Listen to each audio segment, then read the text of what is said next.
Hello, fellow Rebel Capitals. Hope you're well. So I just had the most incredible conversation I have ever had. I can actually say that confidently. A couple hours ago on Jeff's channel, I spoke with both him and Lynn for probably an hour and a half. Now, Josh, you'll have to tell us when that interview will go live. But what I can do right now is give you my reaction to the conversation and give you some insights as to what we actually discussed, and then kind of give you my perspective there, give you kind of like a reaction video before the video even comes out. So what you won't believe is we discussed the game musical chairs. Now, this, and although this may seem overly simplistic, that analogy got incredibly complex.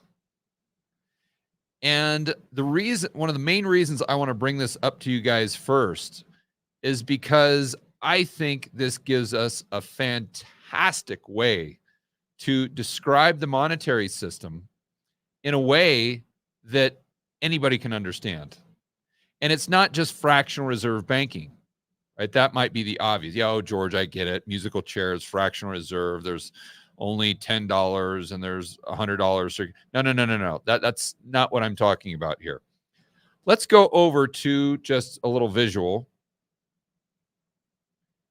And just so everyone knows, everyone's on the same page. We've all played this game as a kid. Josh, do you see this? Yes, we can see it. Okay. So you've got 5 kids, 4 chairs, right? But where this really gets, and you guys know how it's played, the music is going, so the 5 kids are rotating around the chairs, and when the music stops, the kids have to find a chair, and the kid that doesn't find a chair is out of the game. And then the other kids stand back up. They take a chair out, so now there's 4 kids and 3 chairs. The music starts, and they just keep going through that process until you've got 2 kids, 1 chair. You stop the music. Whoever is sitting on the chair is the winner, and that other kid is SOL. They're just the first loser. But why this is so important, and how we, or how Lynn and then Jeff and I kind of framed it in this conversation we had, is first and foremost asking the question, who creates the chairs? Now, this may sound like a simple question, but when you think about it, it's actually very complex. So, Josh, let's go through this, buddy. If I had to ask you, in the monetary game of musical chairs, who creates the chairs? The Fed and the banks. The Fed, the bank. Who else can do it? Oh, I don't know. Who else can do it? The government. The government. Yeah. By issuing the government. Now, what most people would say is, oh, it's just the Fed. But that's not entirely accurate. It's if we're talking about just the game when the music stops. Now, what Lynn did, which I think makes it even more, or which sharpens the thinking one notch higher, is it is true that JP Morgan can create more chairs. It is true that the government can do that. But if we really want to get technical, they're not really creating more chairs. They're just keeping the music playing for longer. You see, JP Morgan can come in, or the government can also come in and say, oh, you know what? No, guys, stand up. We're going to keep the music going for another half hour or another 5 minutes or whatever it is. Where if we want to get super technical about it, the Fed can create an additional chair. And therefore, the music doesn't have to keep playing. And you say, well, George, there you have it. There you have it. That's the answer. Not really. Because then you have to ask the question, if the music is still running, do the chairs matter? And if the chairs matter, do the number of chairs matter? You see, think about it. If these kids are walking around in a circle, these 5 kids, and the music never stops, doesn't matter how many chairs are there because they're not being used. See?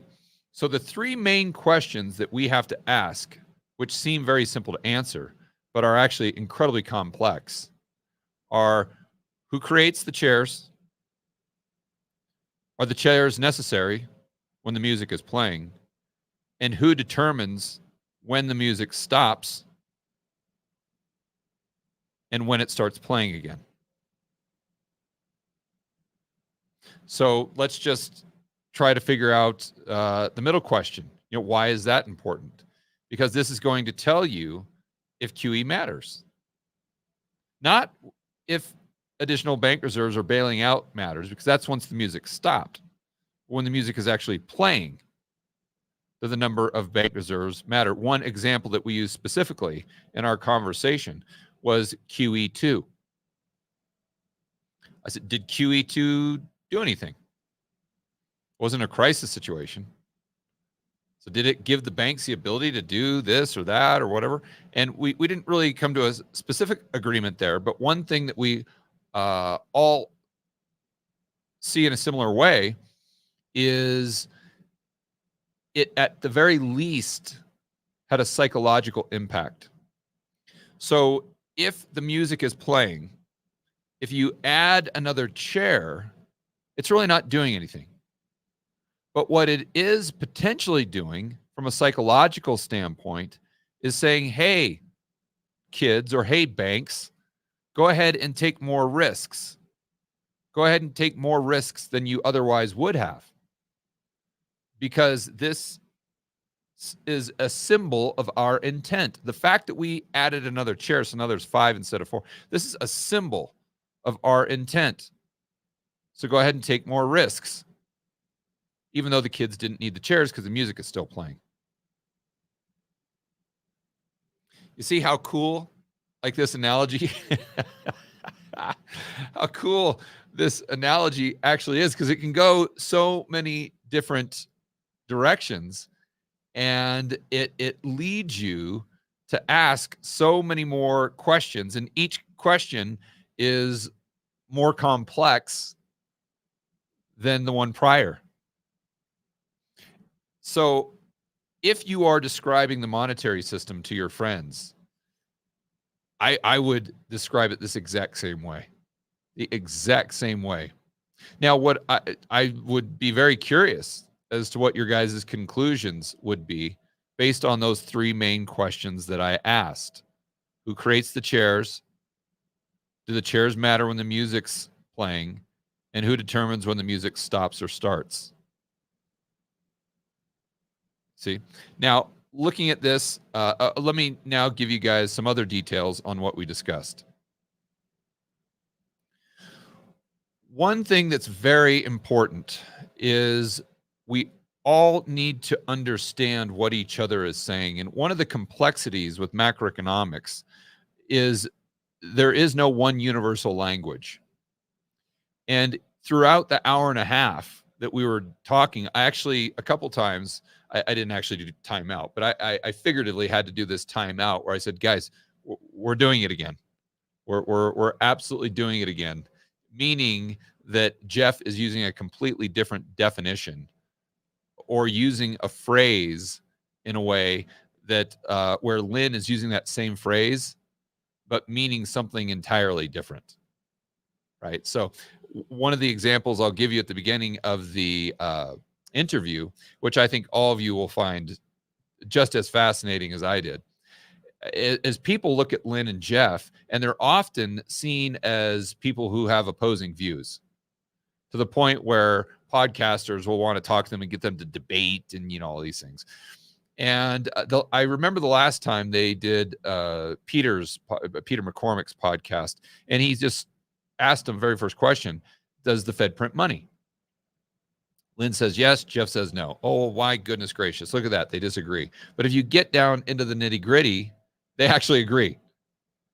It's a matter of terms and definitions, right? So what we did is one of the initial questions we kind of thought through was, does the Fed impact M2 or can the Fed impact M2 money supply?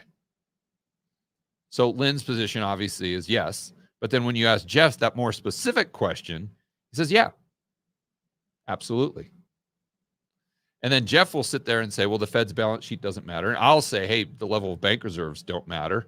But I'll also say that the Fed is anti-deflationary in terms of a crisis situation, meaning that the Fed is anti-deflationary when the music stops. It's just they don't matter when the music's playing, right? Which is a much better way to describe it than the way I was trying to describe it over the past 3 weeks or something. But if you ask Jeff, you say, Jeff, if the Fed bails out XYZ Bank through the BTFP, is that anti-deflationary in the short term? And he says, yeah.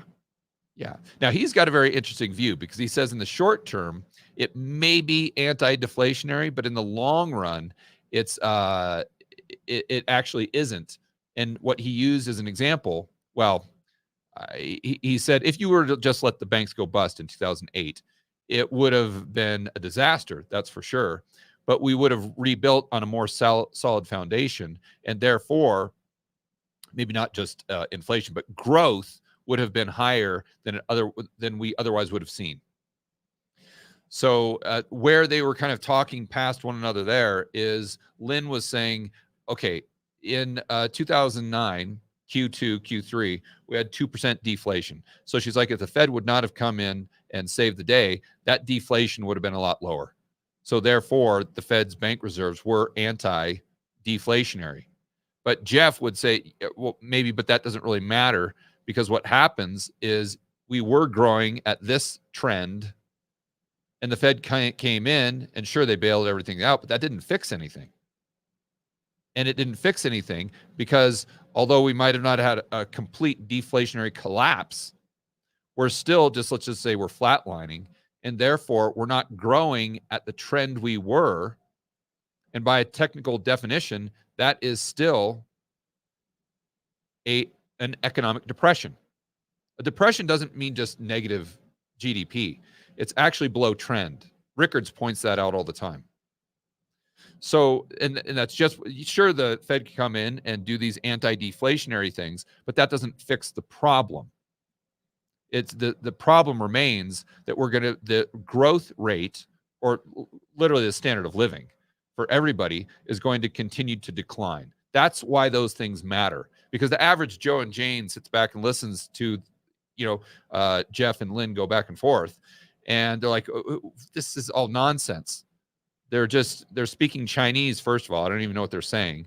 And do we really need to get down into that level of nuance? And what does this mean for me? Well, what it means for you is that the Fed isn't going to prevent your standard of living from going down because they can't overwhelm the distortions that the government creates. And then the Fed themselves creates even more distortions, which makes the economy even that less efficient moving forward. And so Lynn's view, which we all agree with, of course, in the short term, anti-deflationary if the Fed comes in and bails out a bank. But Jeff's point is longer term, it makes it a lot worse, even from a standpoint of growth, because the Fed, A, isn't fixing the problem, and B, they're allowing these zombie banks like Japan, great example, to continue and bring down the rest of the economy. And then I kind of chimed in and say, yeah, it's exactly like 1920, 21 compared to 29, 30.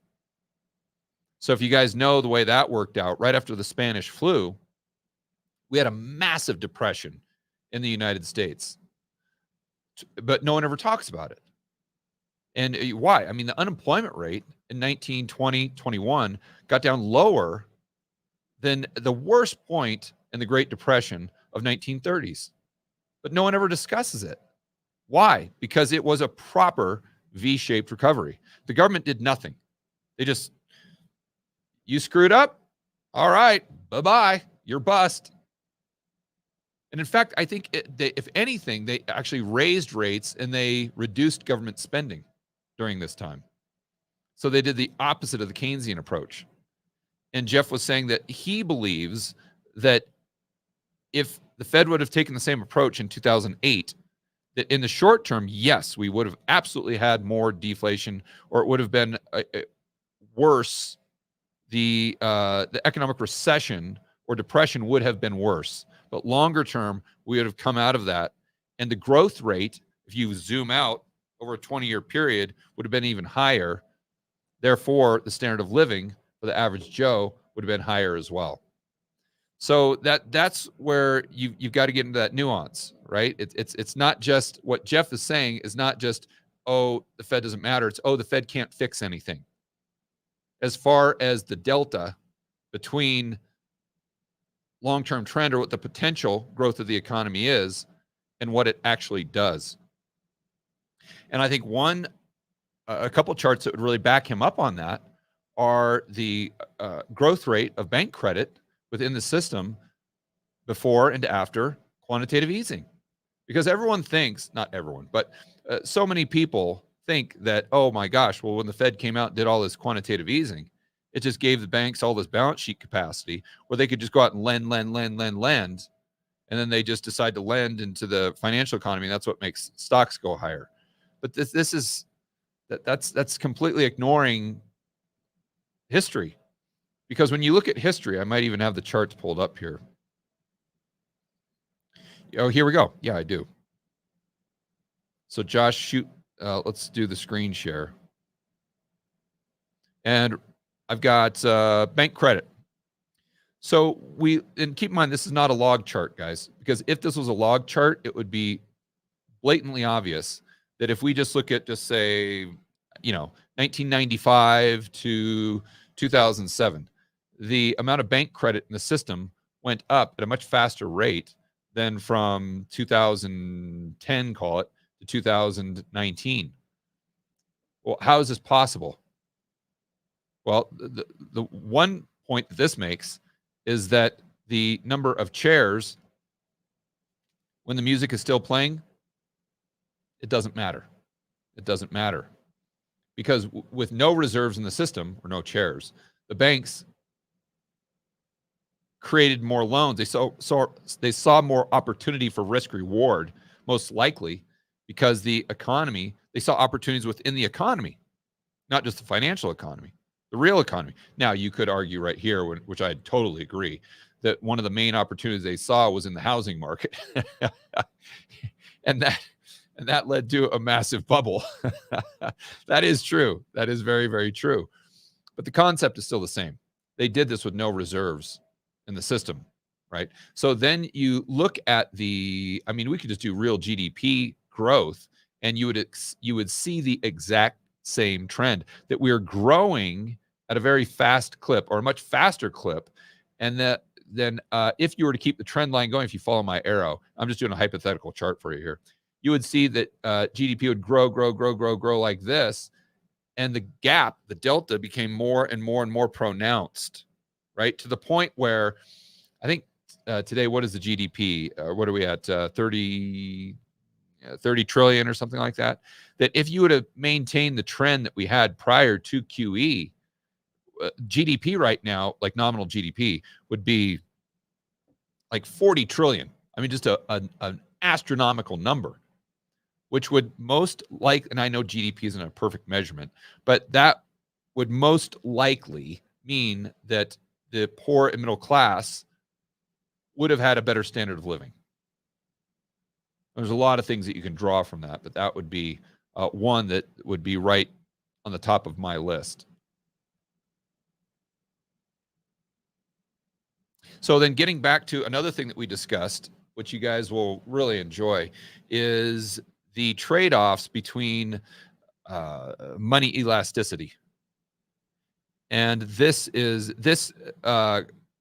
part of the conversation got extremely technical. It's one of those conversations that you'll probably have to listen to a couple times, but every time you listen to it, you'll enjoy it even more. And so Lynn started off with some great points going back to the 1880s in how the gold standard was set up. And she described it in a way that I had never heard. I'd thought about it, but I'd never heard it communicated in this way. That's for final settlement. I'm not talking about settlement. That's another thing that we've got to be very specific on how we're using that term. But final settlement would have been when a bank, let's say, has IOUs from another bank. That bank would have to physically send them gold. That would be technical final settlement. Now, the banks can settle in other ways, but that might be cool with the banks. But to be super, super specific and technical, that isn't actually final settlement.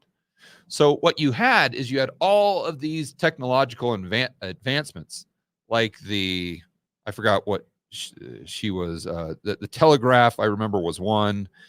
And basically all these ways of communicating that didn't exist, but basically all these ways of communicating that were in a world that was far more technologically advanced than just moving physical gold from one area to the other. And since it was so much more technically advanced, it could happen much faster. So it's just like the current day SWIFT system, right? It's just a messaging system. Well, back then, let's just say before any communication, prior before the telegraph, the only way they could do it, like they'd have to send like a Pony Express letter or something back and forth. So you might as well send the gold. Like, what are we doing here? What's the point?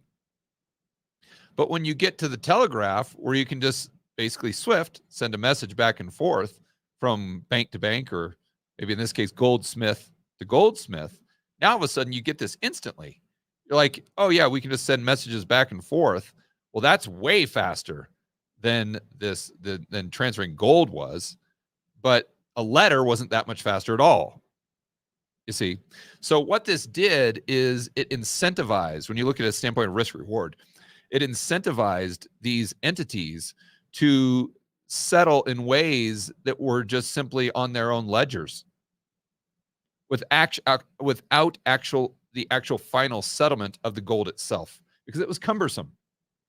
So her argument there is with a new system, such as with Bitcoin, you've got instant settlement on the base layer.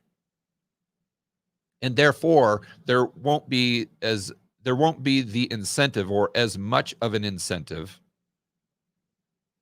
for these entities to create credit amongst each other. Let's just say ledger money, because why would they when they can actually do final settlement? There is no, well, I think in her view, there wouldn't be an incentive to do that. I think in Jeff's view, there would still be quite a big incentive to not settle on the base layer, because we're not just looking at the rewards being settlement. We're looking at the rewards being making money in ways that you can't if you have final settlement. You see, that's where things get really, really interesting. Where if all these banks are, if they're not settling finally with Bitcoin or gold or whatever it is, or even with dollars, if they're just settling between each other on their ledgers, that may give them other profit opportunities that they wouldn't otherwise have. So it's not just, what's the safest way to settle and the fastest way to settle. It's where can you maximize your returns, because that has to weigh into the overall risk reward in the decision-making process. Right.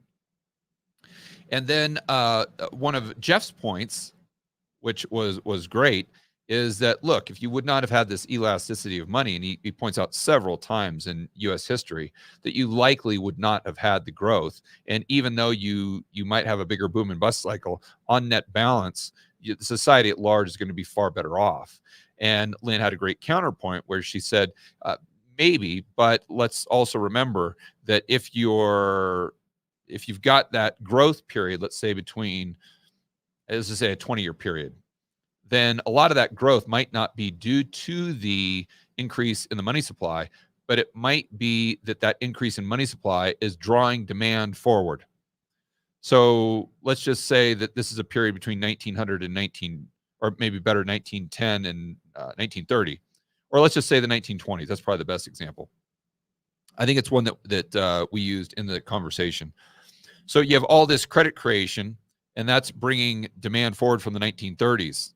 So sure, the 1920s looks great because of an expansion of money, but then you got to pay the fiddler when it comes to the 1930s.